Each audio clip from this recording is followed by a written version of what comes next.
Un nuevo encuentro donde nos metemos en este portal al universo para aprender un poco del cosmos, de los planetas, de las estrellas, de los meteoros, de qué cosas se pueden prever y qué no. Pero bueno, quien sabe de esto es nuestro amigo Jaime García. Bienvenido a Caretísima Ciudad. Oh, muchas gracias, como siempre, por recibirme en este hermoso estudio de Shumec. La verdad que es hermoso porque verás que estamos rodeados de rock and roll y de música. Sí, totalmente, que a mí me gusta tanto, por cierto. Y que bueno, que tiene esa energía, ¿no? De los músicos aún tocando, aunque Claro. estén desapareciendo algunos CD o algunos LP que han vuelto ahora, afortunadamente. Sí. Los discos de pasta han vuelto. Por cierto. Pero vamos a lo nuestro, que es Sí, mucho señor. más importante y entretenido. Bien. Estábamos hablando de las estrellas, estuvimos hablando de tu trabajo, y vamos a seguir hablando de las estrellas, porque en algún momento yo te pregunté si las estrellas se morían, si las estrellas se caían. Quedó aclarado ese tema, pero ¿cómo nacen entonces las estrellas? ¿Cómo están ahí permanentemente? Como vulgarmente decíamos nosotros, titilando, o erróneamente titilando. No, está bien, están titirando. Bien. Están titirando, para nosotros sí, están titirando, sin duda. Bien, pero vos explicaste por qué era el efecto. Claro, exactamente. Bueno, yo quisiera empezar para responderte cómo mueren, cómo nacen las estrellas. ¿Qué es una estrella? Claro, empecemos por el principio. ¿Qué es una estrella? ¿Qué es una estrella? Y una estrella, a mí me gusta definirlo como es una masa de plasma, o sea, es un gas, por supuesto, generalmente hidrógeno y helio, mucho hidrógeno, poco helio y algunos otros elementos, en el caso del Sol, ¿no? ¿Son muy combustibles esos gases? Acá no es cuestión de combustión. Ah, mira.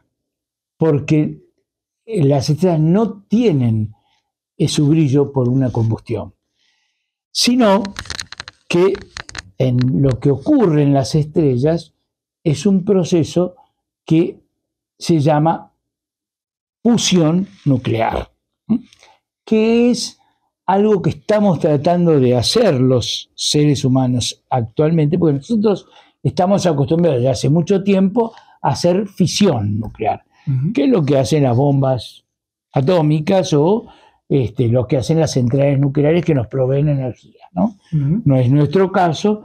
Bueno, sí, porque estamos en el sistema integrado, así que en alguna medida por ahí algunos, claro, exactamente lo que hace Atucha o lo que hace la central de Córdoba también. Bueno, esas son las de Río Tercero.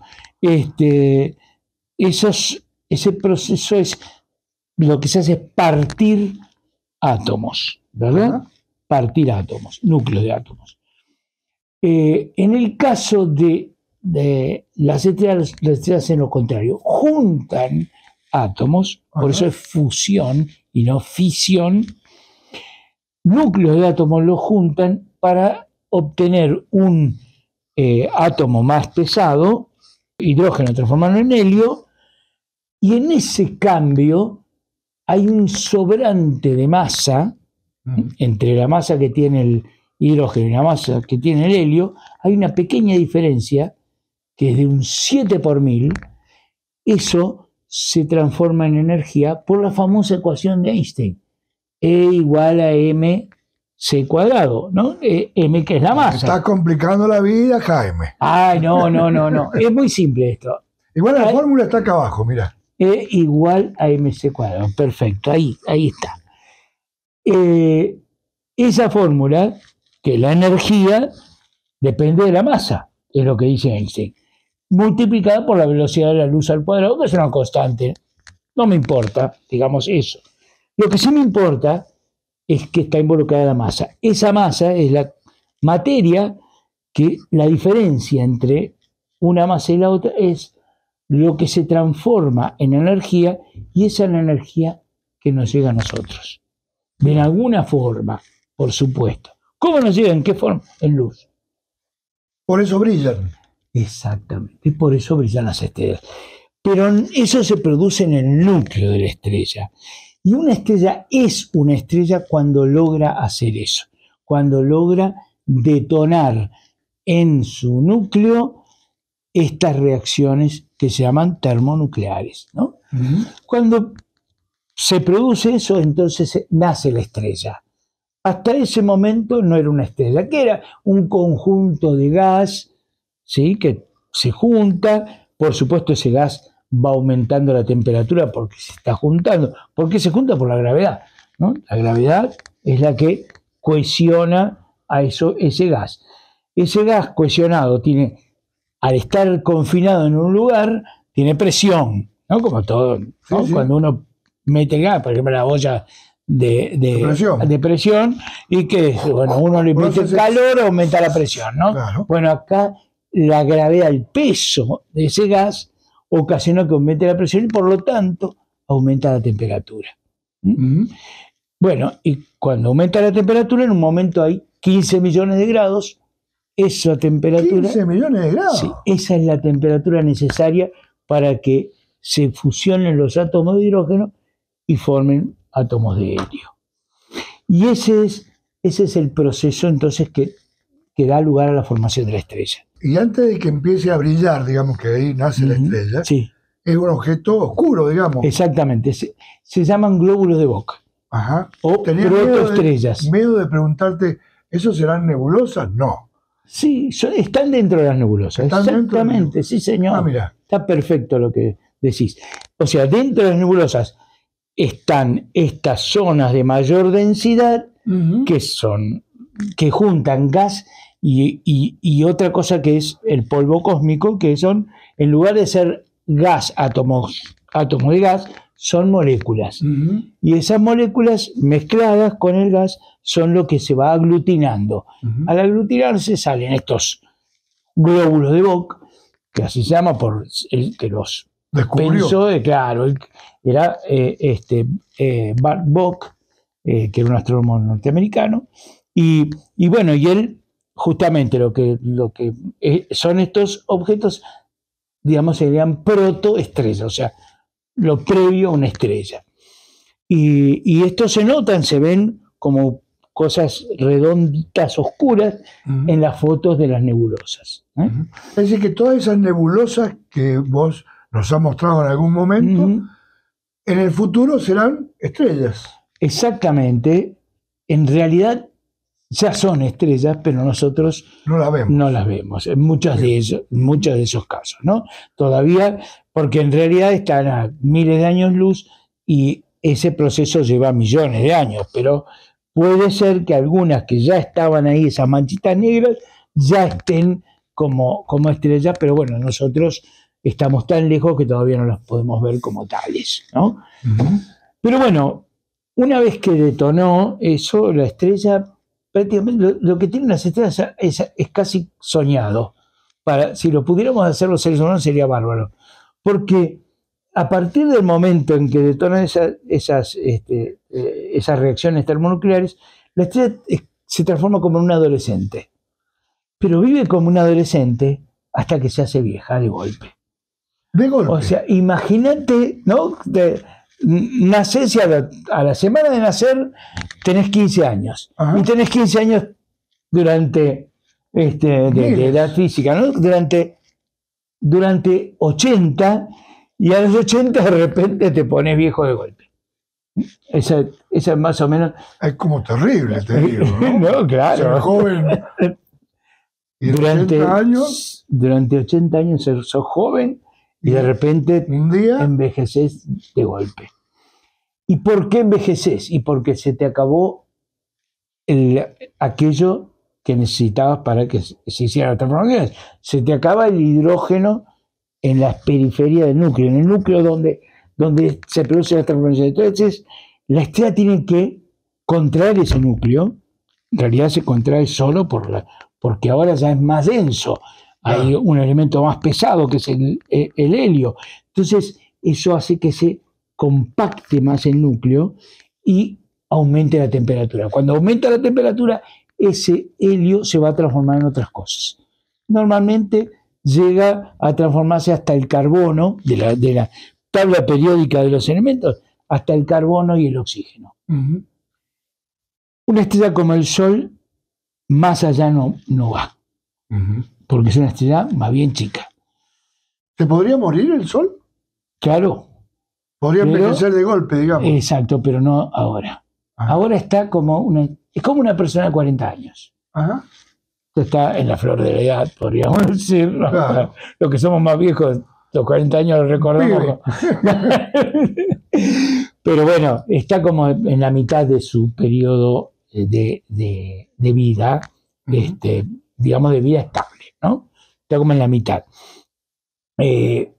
Dentro de otros 5.000 millones de años, esa es la edad que tiene el Sol, dentro de otros 5.000 millones de años todo va a ser tranquilo durante ese lapso, y en un momento, ¿qué va a pasar? Va a ser cuando ya no pueda transformar el hidrógeno, entonces va a compactar el núcleo y la atmósfera se va a expandir. Entonces va a ser una estrella gigante roja. ¿Por qué? Porque ¿qué pasa ahora en el Sol? En el Sol, en este momento, se produce ese calor en el núcleo y se va transportando lentamente, tarda 1 millón de años en llegar ese calor a la superficie. ¡Epa! ¿1 millón de años? Pensemos que nosotros, acá en este ambiente, estamos calefaccionados por una calefacción que es de tipo convectivo, o sea, el calor se transfiere a los lugares donde están más frío, ¿no? Entonces se hace ese intercambio de calor. Ese intercambio es un proceso convectivo que es lo que tiene el Sol en su interior. Hay un transporte de energía desde el núcleo a la superficie. En la superficie se calienta la superficie e irradia, ¿no? Con otro proceso que se llama radiativo, otro proceso de transmisión de energía. Esa radiación es la luz que recibimos del Sol. Jaime, y cuando hemos sentido por ahí que hay explosiones en el Sol. Bien. ¿Qué tiene que ver eso? Bueno, ¿cómo se producen? Las explosiones en el Sol son fenómenos en general, de eyección de materia, pero de la atmósfera del Sol, no del interior. Y esa se produce por acciones en la superficie que son como emergentes de campos magnéticos. Esos campos magnéticos, digamos, como que se escapan del dominio de la superficie del Sol, que se llama fotósfera, la superficie del Sol. Bueno, se escapan del dominio, entonces se hacen como unos rulos o como unas llamaradas. Llamaradas a lo visual, no hay nada de llamas ahí.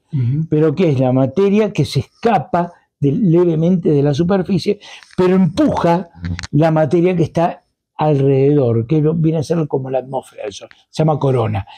Esas eyecciones de masa coronal, así llamadas, son materia que va al espacio interplanetario.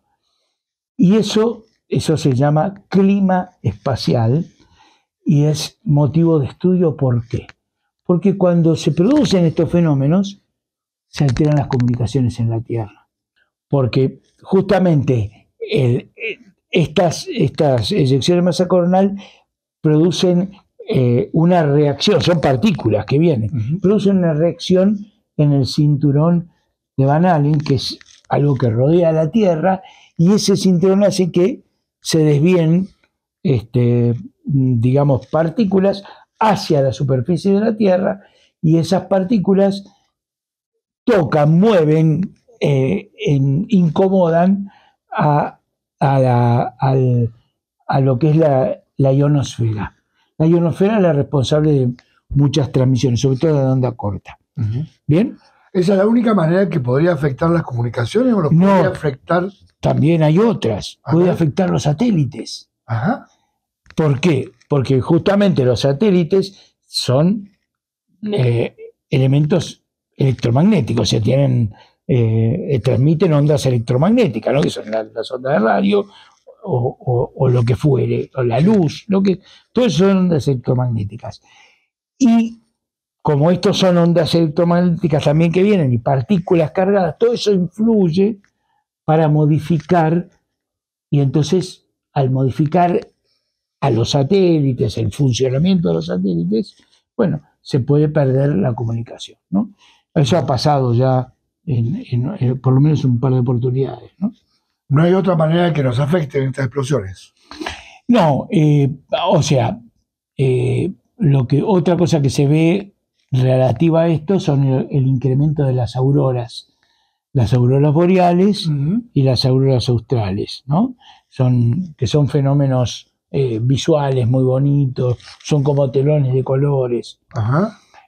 Esto ocurre realmente como consecuencia. Ahora, más allá de esto, no se sabe todavía. No, yo no sé, porque además cuestiones biológicas, bueno, yo no puedo opinar porque no soy biólogo. Claro. Pero sí lo que puedo decir es esto, lo que afectan directamente a cuestiones de comunicaciones o a las redes de energía eléctrica también puede pasar, porque bueno, las redes,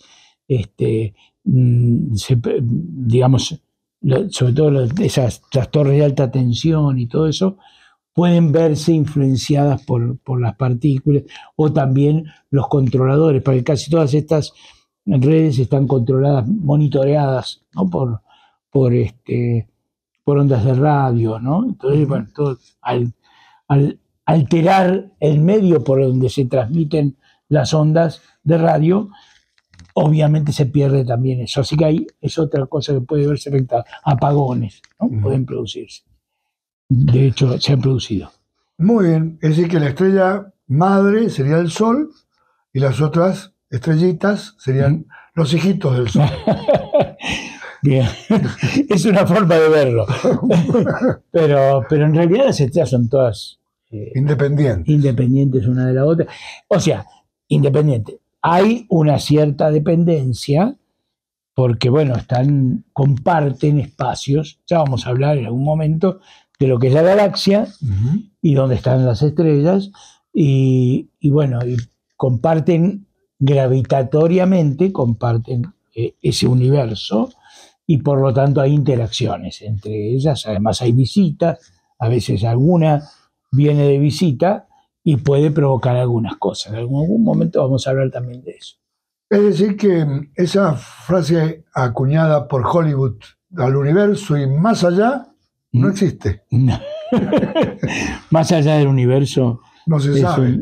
No. Es que en realidad el universo debería ser el todo, ¿no? Claro. Por eso es la idea. Pero bueno, igual hay la idea de algunos científicos de que existen universos varios, o sea, el multiverso que se llaman. Pero bueno, todas esas son cosas especulativas porque... No hay nada comprobado. No, lo único que podemos comprobar es lo que observamos, o sea, sin duda. Hasta que no tengamos alguna información concreta de otro universo, no podemos afirmar nada, ¿no? Bien. Bueno, Jaime, ¿te parece que cerremos con una poesía? ¿Cómo no? Vamos, ya que hablamos de estrellas, quiero justamente leerles un poema. Este no está en el libro Amalgama, pero sí ha estado expuesto en la muestra que hicimos Portal del Universo en la Universidad de Mendoza, en la Sala Canadiense. El poema se titula Estrella.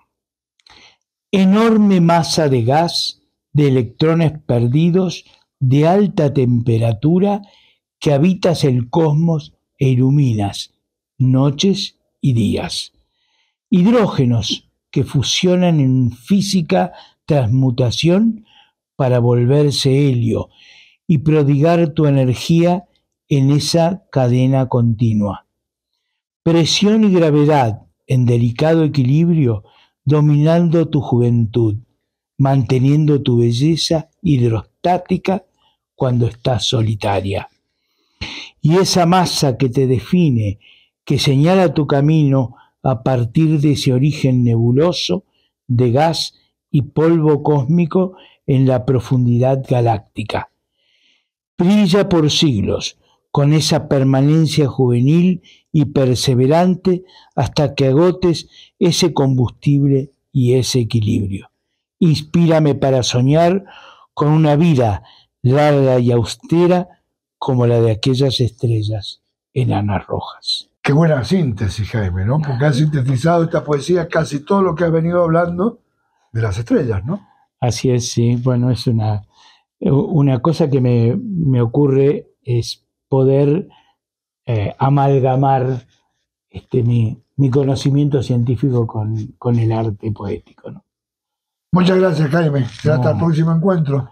A vos, como siempre, Juanjo. Los Picapiedras fue la primera serie animada que se transmitió en televisión en lo que se conoce como el horario estelar, es decir, la hora en la que existe mayor cantidad de audiencia y en consecuencia el espacio más importante, por lo menos desde el punto de vista comercial. El primer episodio salió el 30 de septiembre de 1960 y el último episodio salió el 17 de septiembre de 1966, es decir, 6 años más tarde y después de 6 temporadas. Pero el impacto de la serie fue mucho más allá de su periodo de transmisión original, porque el eco de esta fantasía animada de una ciudad de piedra donde los seres humanos convivían con dinosaurios domesticados y gozaban de cualquier cantidad de avances tecnológicos retrofuturistas siguió impactando a la imaginación de niños y adultos y en general al mundo del entretenimiento por generaciones. Hoy vamos a hablar de esa melodía que se convirtió en el sello musical evocador del mundo que se mueve en piedra dura, en medio de troncomóviles y cuernófonos. Una obra escrita por un músico de un gran virtuosismo creativo, el mismo autor del tema de Don Gato y de los Supersónicos, entre muchos otros. Vamos a ver entonces cómo nació el tema musical de los Picapiedras y al final también voy a compartir mi versión a capela del arreglo original. Yo soy César Muñoz y esto es La Cata Musical.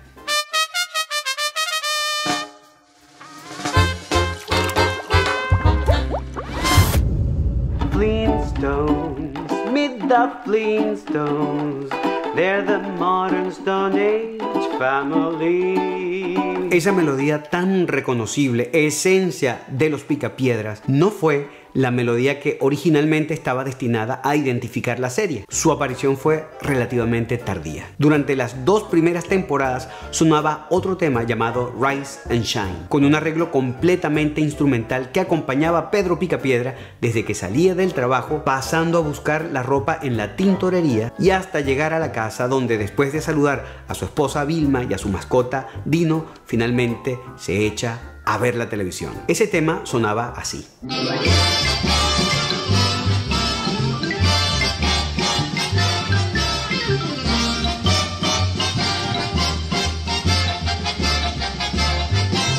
Pero con esa composición había un problema muy importante y es que era muy parecido a otro tema titulado This Is It.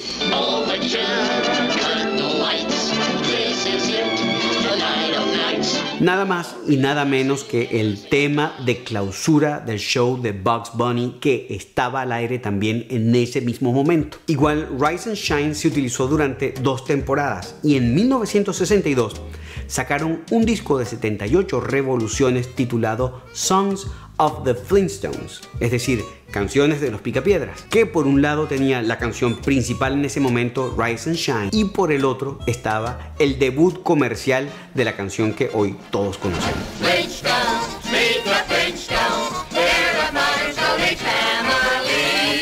Aunque esa versión era ligeramente distinta porque tenía unos versos que nunca van a llegar a salir en el programa. Por ejemplo, uno que está dedicado a Pablo y a Betty Mármol y otro que está dedicado a Dino. Eso sí, la melodía ya había salido en el programa, pero como música incidental, es decir, la música que se pone de fondo para acompañar a las escenas. Es cuando llegaron a la temporada número 3 que deciden eliminar Rise and Shine y Meet the Flintstones se convierte finalmente y para siempre en el tema principal de la serie.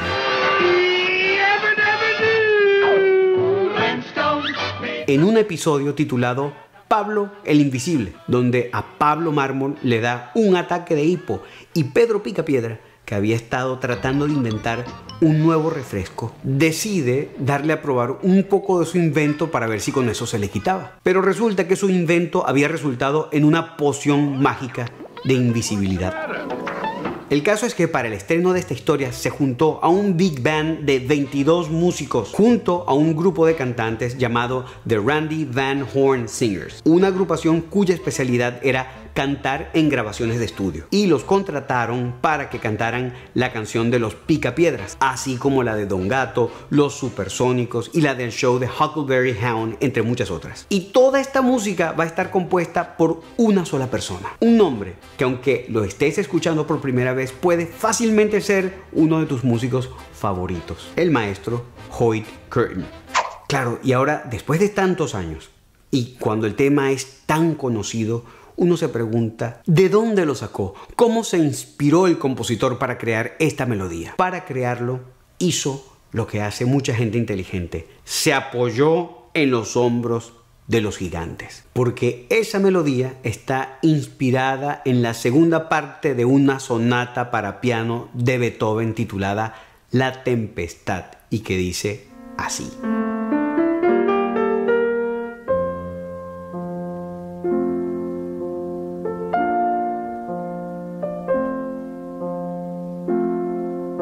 Por otro lado, la estructura armónica, es decir, el acompañamiento, lo va a tomar de algo que los jazzistas conocen como rhythm changes, que es una progresión de acordes que viene de una canción escrita por George Gershwin y que se titula I Got Rhythm.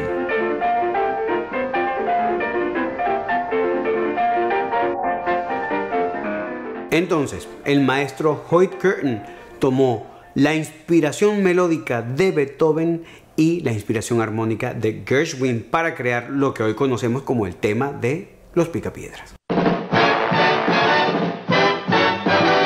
Flintstones, meet the Flintstones, they're the modern Stone Age family.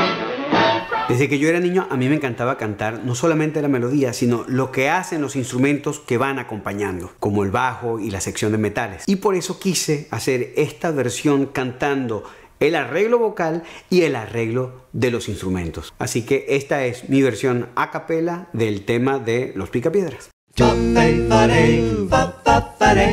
Flintstones, meet the Flintstones, they're the modern Stone Age family. Fun from the town of Bedrock, they're a page right out of history.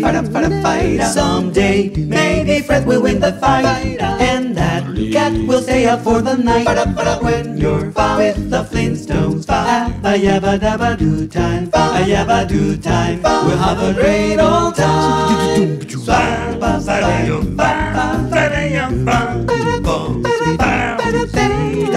We'll have a great old time. Espero que hayas disfrutado del arreglo, espero que te haya gustado la historia y que de ahora en adelante recuerdes a Hoyt Curtin como lo que es, el héroe musical de nuestras infancias. Yo soy César Muñoz y esto fue La Cata Musical.